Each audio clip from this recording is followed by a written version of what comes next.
guys for being all here, the many churches that we have here. We have Toll Worship Center here. We have Sweetwater. We have Kraken Mesa. We have Owansa Ane. We have Fruitland Christian Fellowship. And then we have Gospel Victory. Yeah. So, any other churches that I miss? Anybody? Toll Worship Center, first one. And then those of you who've never been to RAIM has been going on since 2017. And 2017, 2018, 2019, and then 2020 came around. COVID came around and shut everything down. And my father passed. And then 2024, we ended up revitalizing the program again. And so 2024, 25 for the last 2 years, so a total of 4 to 5 years that RAIM's been going on, and you see the impact that it's made in all these different churches, and I've seen the progress that's been made through RAIM gatherings and the many teachings. And so just want to welcome everybody, and we'll do the actual training. So this training, we can hand out those paperworks. It's a PowerPoint training. What you guys see up here on the screens, you can do that at your churches. You can bring an old TV from your house, not the big boxed one. Remember the one in the back? Just to clarify. Yeah, just to clarify. One of these, I know there's a lot of people who have smart TVs, and so you can bring those, and you bring your laptops, or this is just a introduction into how to it does take work. It does take preparation. And I'm gonna ask my wife if she can head up there and run the PowerPoint. Usually these, you can purchase like a clicker, and then it'll my new computer. And so these things are helpful to you as a church if you want to move into, this kind of 21st century of teaching.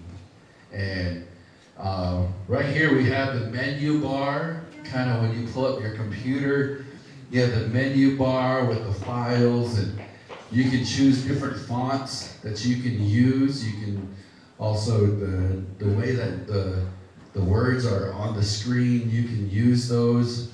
Also, if you want to add pictures in there, you can put house, your gross amount that you guys need. You can do, say, okay, we're growing, our church is growing, and we need a new church, and every year it's growing up 25%. And you can do that and say, hey, can you help us out with the building, or can you help us out with the home site lease? Click this. Oh, that doesn't work. The red dot. Oh. Oh, it's going to reflect. And so these are different menus here, adding text in here, and the next one is you can draw on there. You can draw little drawings. My father used to draw little triangles, squares, and circles, and you can draw all that. The different backgrounds here. This one is a wood floor background with a white background, and you can do all this on there. And I know some of your people at your church can help you with this. There's tech savvy, and they can help you out, put your messages together, and all these things they help you out with. If you want to make it dramatic, oh, that's right. Yeah. And you can make it dramatic where the words, they'll fly in, or believe in. But these things are coming into play nowadays. And, you know, you can record, you can put pictures on here, and then you can record it. And then say you want to do like funeral services. And people want to come to you and say, hey, do you guys have pictures that you have, or you want to run through pictures? And you can record it and it'll just loop over and over with all their pictures. So things like that can help your churches. Help your churches, you know, be a place where, you know, people can come and they can rely on you guys. Say, hey, our church has this and we can do this for you. And so being able to design these things in different menus here, being able to check your spelling, check your grammar. My wife's giving me the eye. I never check my spelling. I never check or never review, and so sometimes that's a bad thing for me. So, but these things, these transitions, these ways to help your churches. You know, it's very important for you musicians. You can put your words up here on the screen, and I know there's certain ways that you sing your songs or sing popular songs that you want to put it in a certain order, and you can do that. Over at Toll Worship, we've got some of Ray's songs over at Toll Worship. That he plays, and we put it up there, and that way you know some of these songs. And I mean, you guys already experienced some of it already with the songs that we already sang, and you see it. And I'm gonna pick on some pastors, okay? Pastors, when you're preaching or when you're teaching, how many of you guys see this? Do you think they're awake? Does it seem like they're not paying attention to you? Right? Some teachers are like that. It looks like they're not paying attention, right? And they're just like, oh, what do I need to do for them to look up so they can pay attention? This is a great way to do that. Through PowerPoint, through taking notes, through just say, hey, look up and begin to speak and see what's up there. Because you want to begin to grab the attention of those who are learning from you. And rather than, you know, sometimes we see that as a teacher in high school, teaching those students, sometimes they sit down and then they just sit there. Man, there was a time that I would be able to sit at my desk and look like I was paying attention, but I would fall asleep.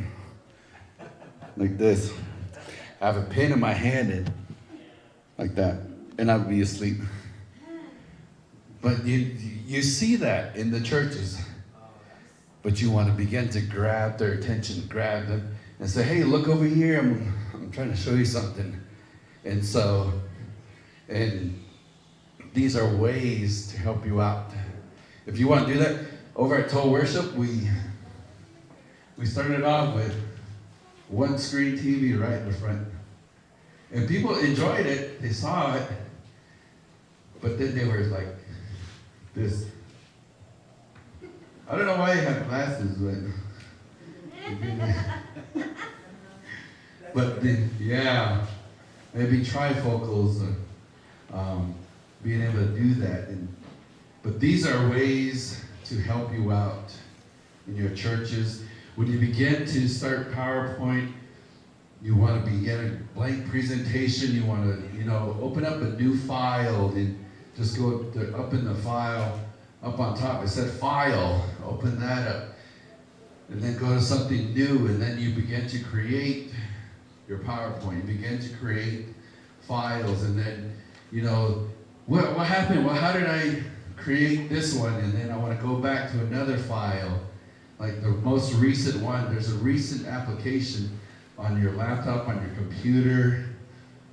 You just go to recent, and all the ones that you've already done, you can go click right back on that and continue on with that. Say you got a phone call, you got to go answer a phone call or go to the church, warm up the church, and head back to home, and your computer turns off and say, oh no, where did that file go? You just go to that, and then being able to share your account, you share your files with people. You can email it. How many of you guys have emails? Everyone has a smartphone, so I know you have an email. So you can email it to other individuals out there to share it, and then to give it to other pastors, because you know, pastors and teachers, we learn from each other. If you've been to like a sermon who's, you know, man, I really like what he spoke about. I wonder if I can get that. And as pastors, you can say, yeah, I'll share it with you. I'll email it to you. And you email it right then and there. And by the time that person gets home, it'll be in their inbox. Remember when we used to make copies, or remember that piece of paper or notebook that you had to hold on with all your notes? You can begin to transfer that over onto these PowerPoint to be able to present that. And PowerPoint, when we begin to learn about it, when we begin to hear it, see it, you know, sometimes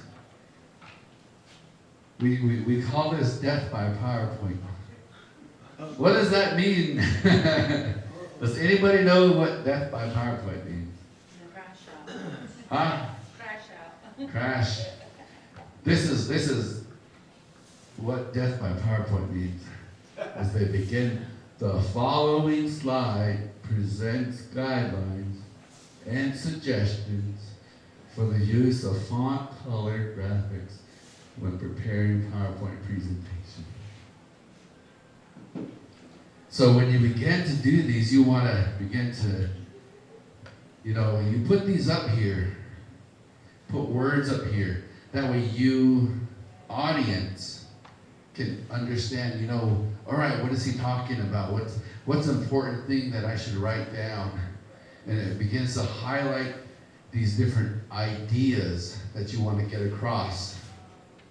Because, you know, what's something that you want to get across to individuals?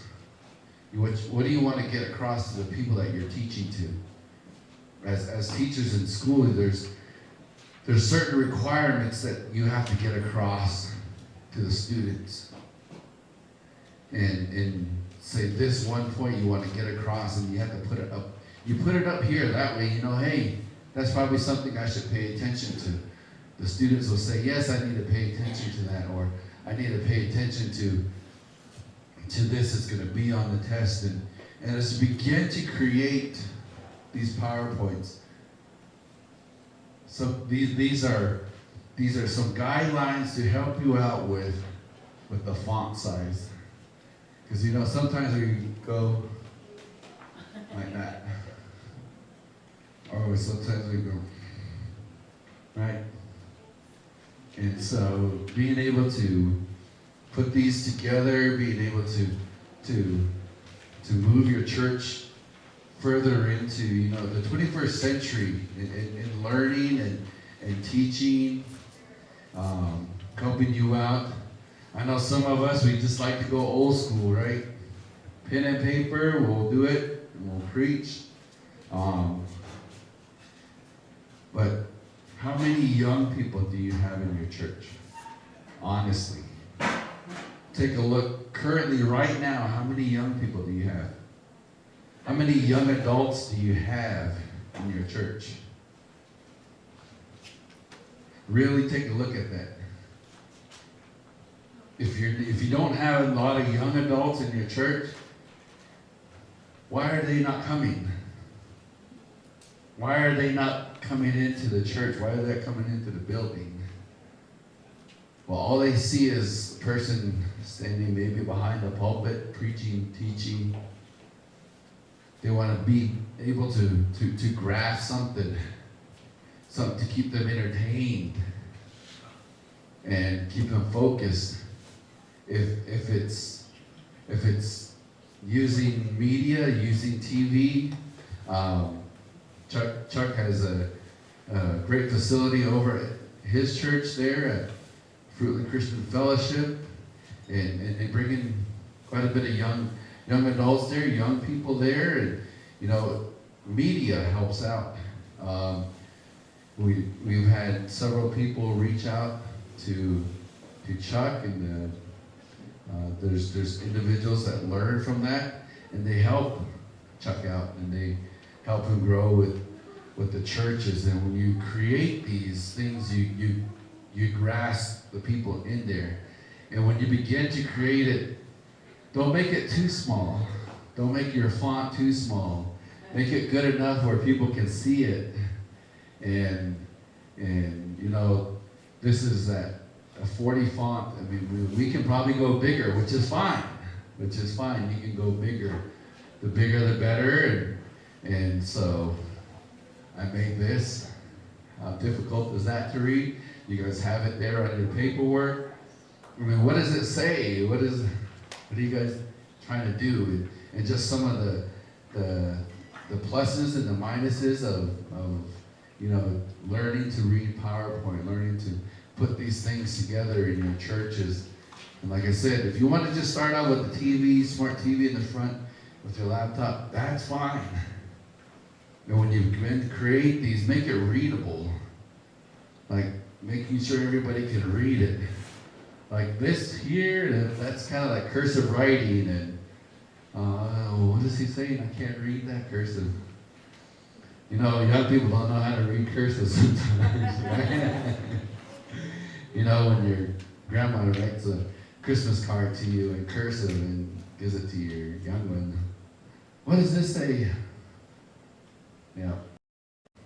So make it readable, and you gotta attract the audiences, and using different styles of words and different fonts, and using these PowerPoint. They have templates, so you don't have to really create a lot, but begin to use templates.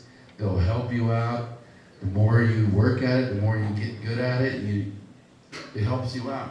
It helps you create a better way to grasp these individuals, and sometimes when you go to places and you attend churches, they use different backgrounds, but in teaching you want to use the same backgrounds using for each slide, and they change the background. It kind of throws people off focus, and like, oh my goodness, what's going on? In the music one, only why the background has changed is because that's the chorus, and then it goes back to the verse. And when you use color is very attractive. We like to use different colors. We like to use, yeah. I like to see it in black and white. In black and white? Yeah, because my eyes, I can't see. Yeah. And the red one, I can't see. Okay, go back, yeah. So, how many of you are colorblind? It's okay, but red and greens are very difficult to see. They're very difficult to see on there for those who are colorblind. We don't know who our audience are. We don't know what they're dealing with, if they're colorblind. Some people who are colorblind, they play it off very well. And so, a lot of colors, different colors to avoid, like orange on green, red on green, purple on blue. Like you can't even see that. And so, colors are important to use if you want to utilize to get a point out.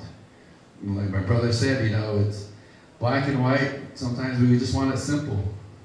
Simple is easy, and using backgrounds. You have to measure out kind of where you're speaking at, where you're teaching at. From here to the back wall, there's probably at least 20 feet or 30 feet from here, there. Some way to attract. So some of you guys may be called to, let's speak at a big old huge conference. and speak over there, and then so you put these letters in there. If the presenter talk like the way you talk, they can understand more. Yeah. There's some lady can talk, they talk a little, then they go, they're lost. Yeah, they get lost because, so that's kind of the death by PowerPoint. Is where the dark background on the computer screen reduces glare. I had a hard time, that 99, Uh-huh. I couldn't see that. Yeah. Yeah. So when you begin to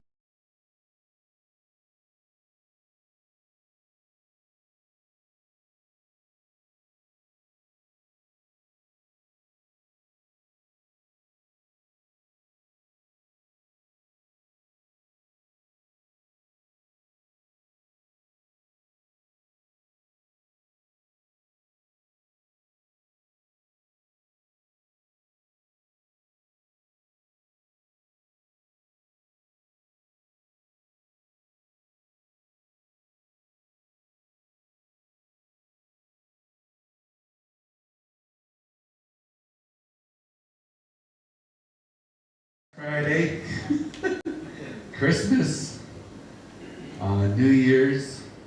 If you want to find a sale, those are some of the best times to get these for your churches and to build those up. Or sometimes over at Walmart, we all love Walmart, right?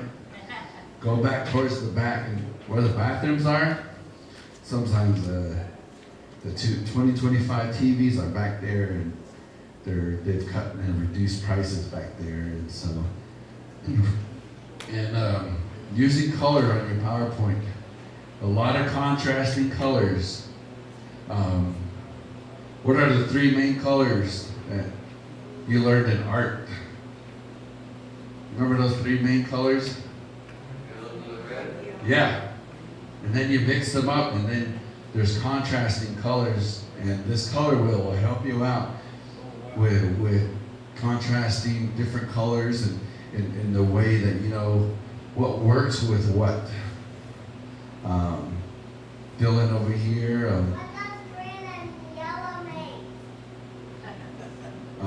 Blue? What does it make?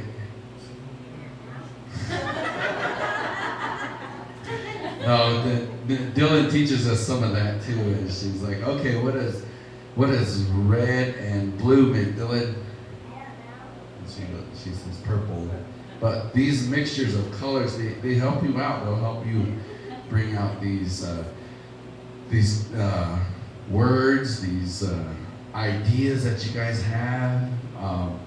It really helps when you begin to use PowerPoint as part of your teaching or as part of your church, because it brings in the young people. I will attest to that. Over at Total Worship, we got some media, TVs, and you know there's a lot of younger adults coming in, younger people coming in, because they want to learn something like this, right, James? A lot of young people, yeah, younger individuals, and so these are ways that you can and help things out at your church, making sure that things are readable. These are specific kind of guidelines to help you out, and you guys can take these paperworks with you and help you out at your churches, and you know. Talk to some young people and say, hey, what does this mean and how can we do this?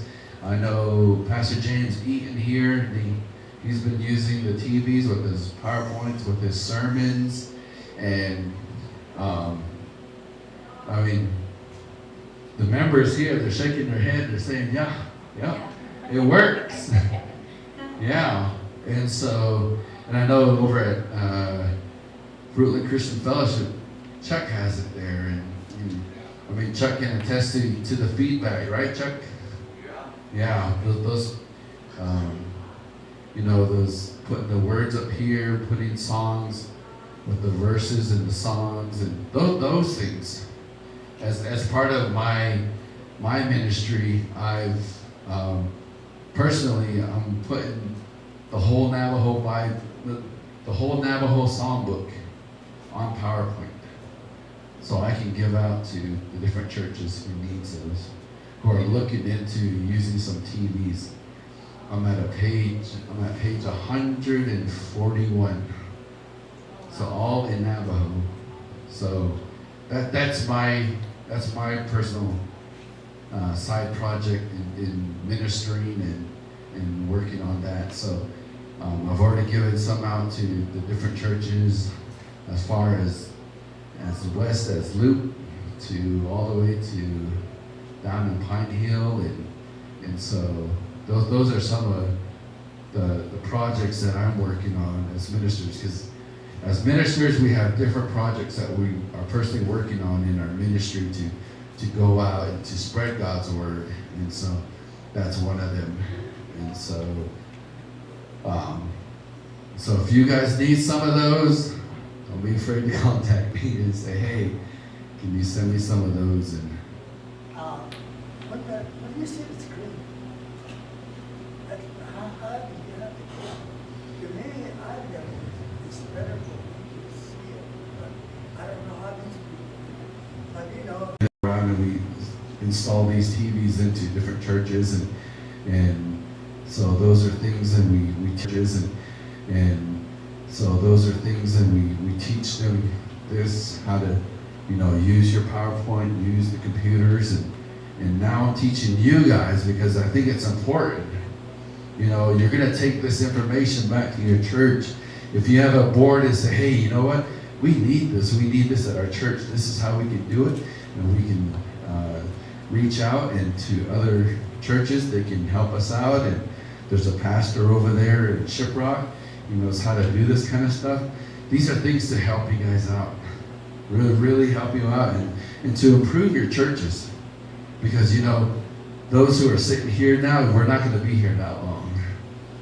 The next generation is sitting over there, Dylan over there, the young lady here is going to be running around later. That's the next generation that's going to take over. And so we have to begin to, be able to utilize, get them ready for it, right? How many of us have trained our children and taught our children, you can do this, you can do this, or we get things ready for them. We get breakfast ready for them. That way they can get up, eat breakfast, and head off to school, right? Sooner or later, they're going to have to learn it themselves. They're going to be 18 out the door, and, all right, cook for yourselves. There you go. You can make your own decision. Yep. You can talk back to me. All right, you can cook. So, but as we get into